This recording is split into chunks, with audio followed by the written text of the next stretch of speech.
비가 내리는 중에 하나님께서 핸들을 붙들어 주시고 또 모든 것 지켜주시기를 주님의 이름으로 축원합니다. 이 요한 3서에 보면은 네 사람이 등장을 하죠. 첫째는 저자인 사도 요한. 요한은 장로는 그랬어요. 여기서 장로는 이제 목사를 말하는 거예요. 사도 요한.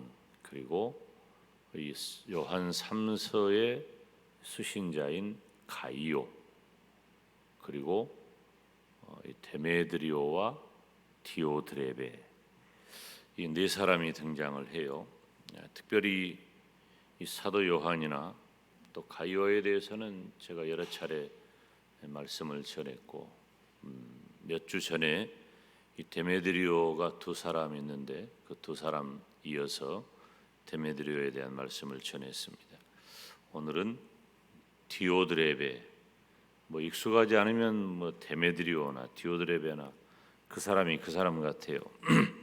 어찌됐든 오늘은 디오드레베 살피는데, 이 사도 요한이나 가이오나 데메드리오나 디오드레베나 다 이 요즘식으로 말하면은 목사와 장로, 집사, 권사 다 교회 안의 인물들입니다. 그 중에 이 디오드레베는 앞선 사도 요한이나 가이오나 데메드리오와 다르게 악한 사람이에요. 여기서 악하다는 것은 뭐냐면은 물론 그 사람의 심성이 나쁠 수도 있고 못된 사람일 수도 있지만, 여기서 중요한 것은 교회를 어지럽히는 사람, 그리고 진리에 속하지 않은 사람.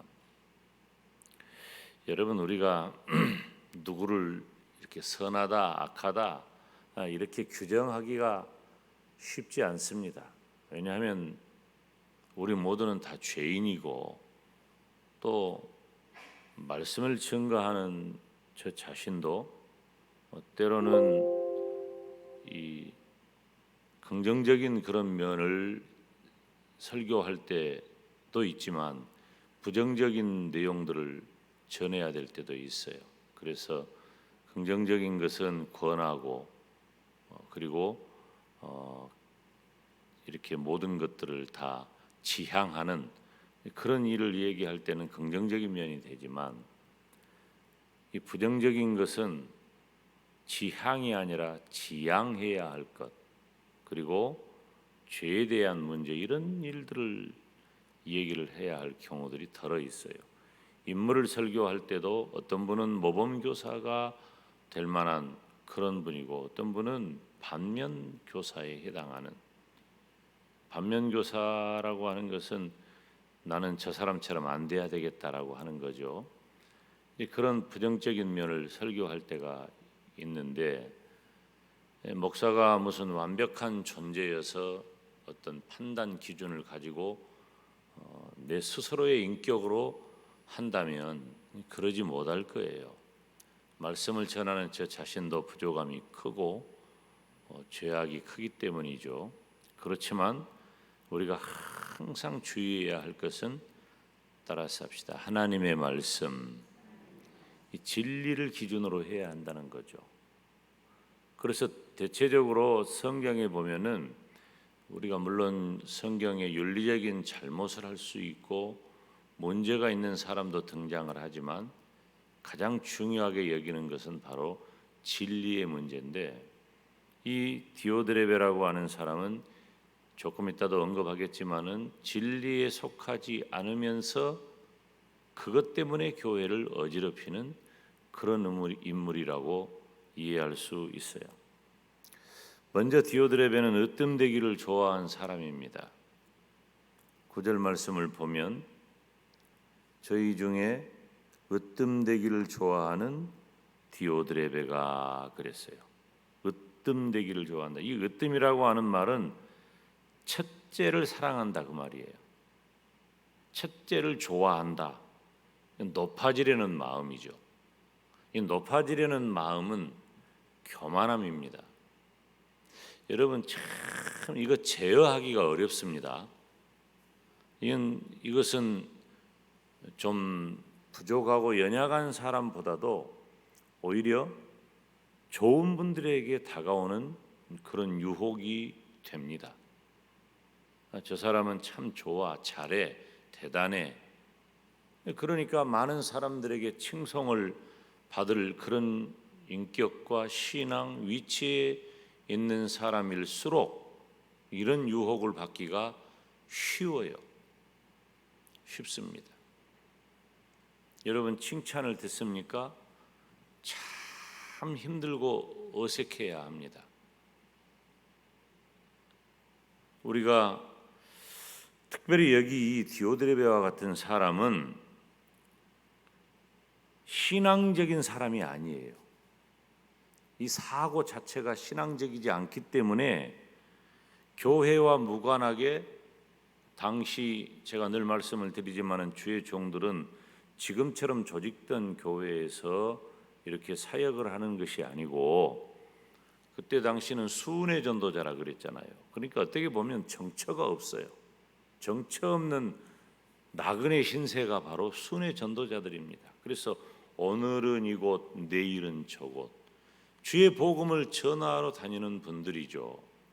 그런데 그런 사도 요한을 괴롭혔고 또 사도 요한뿐만 아니라 그 방문하는 다른 순회 전도자들 또한 여전히 괴롭힌 거예요. 그러면 이 디오드레베가 아주 그냥 막 못돼 가지고 나쁜 사람이어서 의도적으로 그냥 근본이 악하니까 막 괴롭혀 이런 차원이 아니라 지금 이 디오드레베의 심각한 문제는 뭐냐면은 진리를 깨닫지 못한 거예요. 예수님이 누구신지 정확하게 맞이하지 못한 겁니다. 근데 이런 사람이 아주 교회 안에 중요한 직책을 맡고 있단 말이에요. 그는 영향력이 있는 사람이죠. 디오드레베는 그 영향력이 있는 사람이 믿음도 좋고 진리도 분별하고 인격도 좋으면 금상첨화죠. 더 말할 것도 없죠. 그런데 이 디오드레베 같은 사람은 여론을 형성해 가지고 말씀을 전하러 온 사도 요한을 비롯한 여러 순회 전도자들을 물론 가이오라든지 데메드리오라든지 이런 분들도 교회 안에 있어요. 근데 이 디오드레베도 틀림없이 있단 말이에요. 민수기 6장에 보면은 모세를 대적했던 고라 일당이 나옵니다. 이들은 당을 짓고 모세를 거역하고 스스로 으뜸되려고 했어요. 모세만 지도자냐? 그러면서 결국은 나중에 보면은 이 사람들은 고라 일당들은 땅이 갈라져 가지고 하나님이 심판하셔요. 여러분 으뜸되기를 좋아한다는 말은 내가 첫째가 되고 내가 높아져야 한다. 다시 말하면은 내가 말하면 내 말에 영향력이 좀 있어야 된다든지 또 내가 무슨 일을 하면 그 일이 영향이 있어야 된다든지 다른 사람들이 나를 높여줘야 한다든지 이런 마음을 갖는 건 교만이에요. 성경은 교만을 분명한 죄로 언급합니다.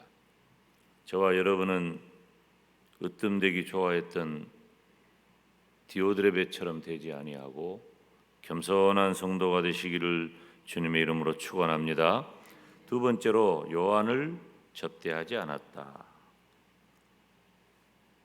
9절 보면 이어서 우리를 접대하지 아니하니 이 접대하지 않았단 말은 이 참 번역이 접대라는 표현을 하니까 이렇게 표현이 됐는데 원래 좀 지금 새로 번역한 개역개정판 같은 경우는 맞아들이지 않았다 이렇게 번역을 했거든요. 이게 전 좀 더 잘된 번역이라고 생각이 되어져요. 이 접대하지 않았다는 것보다도 그러니까 그 말은 맞아들이지 않았단 말이에요. 이 사도 요한이나 다른 이 순회 전도자들은 무엇하기 위해 세워진 사람들입니까? 하나님의 말씀, 복음을 전하기 위해 세워진 주의 종들이에요. 그런데 이 가이오라든지 데메드리오라든지 이런 분들은 진리를 사랑하고 진리를 알고 주의 종을 선대했던 인물이에요. 왜? 진리를 아니까. 진리를 아니까 진리를 전하는 주의 종이 얼마나 귀하겠어요. 근데 이 디오드레베는 진리를 몰라. 깨닫지를 못해. 그래서 무조건 반대하고 나쁜 여론을 조성해서 방해 공작을 한 거예요. 대체적으로 이 디오드레베를 성경학자들은 어떻게 평가를 하냐면 예수님의 성육신을 부인하는 영지주의자로 봐요. 그때 당시에. 그러니까 교회 안에 머물고는 있지만은 이단이에요, 이단. 나중에 이 영지주의는 이단으로 규정을 합니다. 지금은 뭐 그런 단계 이전의 때니까. 이 영지주의는 초대교회 무렵에 생겨나 가지고 뭐 2세기, 3세기 정도에 성행했던 그런 이단 분파예요. 그래서 이 디오드레베라고 하는 그 사람은 예수님의 성육신을 부인하는 영지주의자로서 그 이름조차도 이름도 중요하다 그랬는데 이 디오드레베라고 하는 이름의 의미는 뭐냐면은 제우스가 기르는 자. 이 제우스라고 하는 것은 헬라의 신의 최고의 신을 제우스라고 말하잖아요. 제가 그 전에 하나님의 이름에 대해서 이 얘기를 할 때 제우스라는 이름도 잠깐 언급을 했었죠. 그러니까 그 이름의 의미로만 두고 보면은 마귀가 기른 사람이 바로 디오드레베라고 하는 것입니다. 그래서 주의 종을 괴롭혀요. 사랑하는 여러분, 우리는 믿음을 가진 성도로서 주의 종을 보내셔서 주신 그 진리의 말씀을 맞아들여야 한단 말이에요. 여러분, 진리의 말씀을 받으시기를 주님의 이름으로 축원합니다. 여러분, 이 강단에서 흘러나오는 진리의 말씀을 소중히 여기셔야 돼요. 우리가 뭐 주의 종을 괴롭히지 말아라, 주의 종을 선대해라 이런 말은 뭐 주의 종한테 잘해라 이런 정도 차원으로 이해하지 마세요. 이건 아주 뭐 1차원적인 거죠. 이런 정도를 언급한다는 것은 뭐 아주 저차원적인 얘기고, 지금 계속해서 등장하고 있는 성경 인물들의 내용들을 살펴보면은 가장 핵심적인 게 뭐냐면 바로 이 진리 문제예요. 진리 문제. 초대교회의 가장 중요한 키워드가 뭐냐면은 바로 예수 그리스도의 복음이었어요. 예수님의 탄생과 죽음과 부활과 그리고 재림, 바로 이 예수 그리스도의 복음이 가장 중요한 키워드였단 말이에요. 그런데 예수님의 복음을 전하는 주의 종들이 예수님의 이 땅에, 하나님이신 예수님이 이 땅에 오셨다, 사셨다, 나의 모든 죄를 지고 죽으셨다, 다시 살아나셨다, 그리고 하늘로 올라가시고 언젠가 다시 오실 것이다. 그런데 이 언젠가가 초대교회 성도들은 우리보다 더 절박하고 더 긴급했어. 그러니까 지금부터 2000년 전 성도들은 예수님이 언제 오실 걸로 생각했어요? 곧 오실 걸로 생각했어. 그런데 시간이 2000년이 지난 지금 이 시대의 성도들은 예수님이 올 것도 생각을 안 하고 사는 사람들이 너무 많아. 그러니까 신앙이 성장이 없는 거고 신앙의 절실함이 없는 거지. 신앙의 절실함은 진리를 아는 데 있는 거예요. 그런데 바로 이와 같은 진리를 전하는 그 순회 전도자들, 요즘으로 말하면 목사님들, 선교사님들이죠. 그런 주의 이 말씀을 전하는 이 주의 종들이 전하는 이야기를 사람들이 쉽게 받아들였을까요? 못 받아들였어요. 그러니까 복음 전하기가 어려운 거죠. 왜? 그때 당시는 헬라 문화, 헬라 철학이 지배하는 시대예요. 그 헬라 철학의 한 분파가 바로 영지주의란 말이에요. 그들은 또 우상을 섬겼고, 이런 속에서 주의 종들이 예수님의 복음을 전하는 일이, 여러분 당시의 철학의 기준으로 보면은 예수님의 복음은 적합하지 않은 면도 있고 적합한 면도 있어요. 예수님의 동정녀 탄생은 쉽게 받아들이지만 예수님의 부활은 못 받아들였단 말이에요. 이제 이런 것이 있기 때문에 주의 종들이 복음을 전하는 일이 굉장히 사람들에게 어떨 때는 쉽게 받아들여져 가지고 가는 곳마다 복음의 역사가 일어났지만 어떤 때는 강력한 저항을 받았는데 그들이 바로 영지주의자고 그 가운데 아마도 이 디오드레베가 그런 인물일 것이다 라고 학자들이 해석을 하는 것이죠. 이런 사람은 세 번째로 하나님을 배웁지 못하는 거예요. 우리가 11절 한번 봐봐요. 11절 다 같이 시작. 사랑하는 자여 악한 것을 본받지 말고 선한 것을 본받아라. 선을 행하는 자는 하나님께 속하고 악을 행하는 자는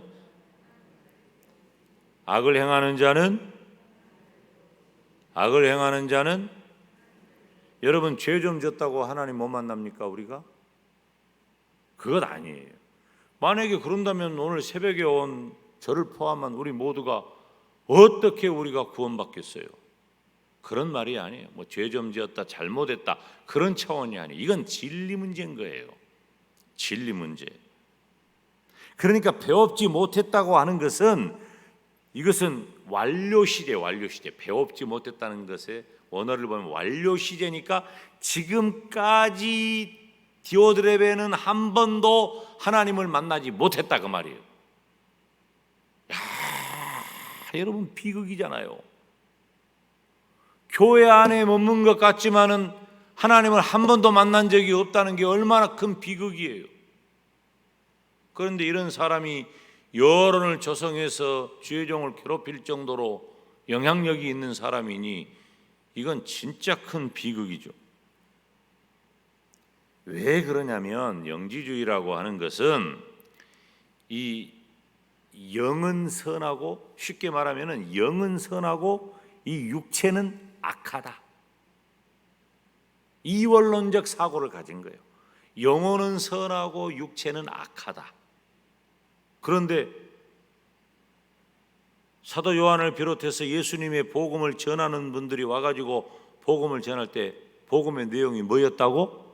예수님의 탄생, 예수님의 삶, 예수님의 죽음, 예수님의 부활, 예수님의 승천, 예수님의 재림이에요. 이게 복음의 내용이에요. 그런데 예수님의 동정녀 탄생은 사람들이 얼마든지 이해해. 우리는 이해를 못해. 그런데 2000년 전에 헬라 문화, 헬라 신화, 헬라 우상을 섬겼던 그들의 정신 세계에서는 예수님의 동정녀 탄생쯤은 쉽게 받아들일 수 있는 그런 제목이에요. 그러니까 복음을 전할 때 하나님이신 예수님이 사람의 몸을 입고 이 땅에 오셨는데 동정녀 탄생했다. 고개를 끄덕끄덕. 어라? 근데 그 다음이 문제예요. 그 예수님이 나의 죄를 위해서 죽으셨다. 여기까지 다 좋아. 왜냐하면 죽음이라고 하는 것은 당시 사람들은 그때 당시 소크라테스 같은 사람들도 그래요. 그 사람들은 다 모두가 그런 것은 아니지만은 영혼이 있다는 것을 믿었어요. 철학에서. 그래서 영혼 불멸설을 가지고 있었던 거야. 사람이 죽으면 영혼이 있어서 그 영혼은 멸망하지 않는다. 그러니까 이 땅에 살면서 착하게 살아라. 이건 누구든지 다 할 수 있는 말이거든. 다 그랬단 말이에요. 그러니까 죽음이라고 하는 것은 이 악한 육체를 선한 영이 벗어난 걸로 생각을 한 거예요. 그런데 문제는 뭐예요? 예수님이 죽었으면 그냥 죽을 일이지 다시 살아나신 거야. 예수님이 다시 살아났다는 건 뭐예요? 이 선한 영이 악한 육체 가운데 다시 들어온 거예요. 뭐 얻으려고 다시 들어오냐고 말이에요. 이게 이해가 안 가는 거예요. 그래서 바울과 같은 경우는 바울 서신에서 예수님의 부활을 그렇게 강조한 거예요. 그래서 로마서나 고린도서에 보면은 부활이 없으면 믿음도 헛되고 부활이 없으면 예수님의 부활을 그렇게 강조했다 그 말이에요. 그런데 이 디오드레베는 영혼을 선하게 여기고 육체를 죄악됐다 타락했다고 여겼어요. 이런 사람들은 당시 영지주의자들은 2세기 3세기까지 이르기까지 극단적인 금욕주의나 극단적인 쾌락주의에 휘말립니다. 그래서 교회 안에 큰 소용돌이를 일으켜요. 그래서 이 영지주의가 교회사에 있어서도 이단적인 그리고 이단으로 정죄되는 엄청난 무리를 일으키게 되는 거예요. 결국 어떻게 됐어요? 다 심판받습니다. 요한계시록 11장 5절 말씀을 보면 만일 누구든지 저희를 패하고자 한즉 저희 입에서 불이 나서 그 원수를 소멸할지니 누구든지 해하려 하면 반드시 이와 같이 죽임을 당하리라. 진리를 벗어나면 멸망하는 거예요. 여러분 오늘 디오드레베를 우리가 자칫 1차원적으로 이해를 해가지고 주의 종한테 잘해라 이런 정도 설교로 듣지 마세요. 그런 말이 아니에요. 진리를 증거하는 주의 종을 어떤 태도로 우리가 맞아들여야 할 것인가? 진리를 아는 진리 가운데 사는 성도로서 진리를 전하는 주의 종을 맞이해야 한다 그 말이에요. 진리 문제인 거예요. 그래서 예수님을 믿는 성도가 해야 할 것이면 우리는 다 각자 달라요. 모든 정도가 다릅니다. 그렇지만 진리 문제에 있어서는 교회가 하나가 되어야 돼요. 우리 영광대교회는 참 감사하고 좋은 것이 우리 원로 목사님이 30년 넘게 사역을 했잖아요. 원로 목사님 설교를 저도 여러분들은 저보다 더 많이 들었지만은 저도 노회나 총회나 이렇게 할 때 학교에서나 가끔 설교를 들어요. 진리 설교를 많이 하셔요. 진리에 입각한 은혜 설교를 하는 분이 원로 목사님이셔요. 김용대 목사는 어떻습니까?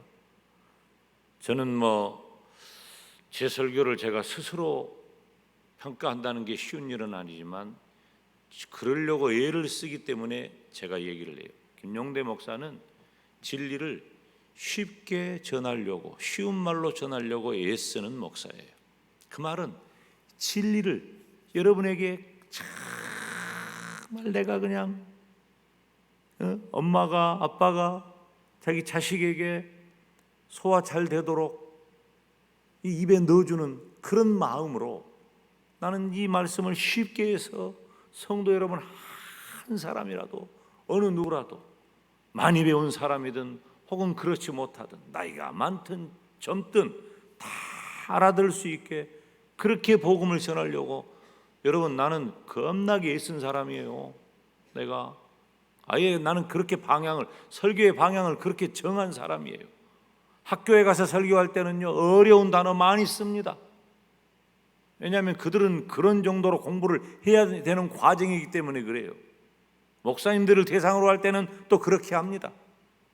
그런데 성도들을 대상으로 할 때는 나는 내 목표가 진리를 쉽게 하자. 왜? 진리를 알아야 되기 때문에, 진리를 깨달아야 되기 때문에, 진리 가운데 살아야 되기 때문에. 우리 영광대교회와 모든 성도들은 우리 주님 오시는 그날까지 진리 가운데 거해서 진리를 잘 맞이하는 복된 교회, 복된 성도 되기를 주님의 이름으로 축원합니다. 우리 오늘 기도할 때 하나님, 우리 교회와 그리고 내가 진리 가운데 살게 하시고 진리를 분별하게 하여 주시옵소서. 주님 오실 때까지 우리 영광대교회가 그 사명을 감당하게 하시고 특별히 이제 우리의 후대들이 여름 행사를 준비하는데 하나님의 말씀 진리를 잘 가르치는 기회가 되게 하여 주시옵소서. 주님 이름 부르며 기도의 자리로 나갑니다.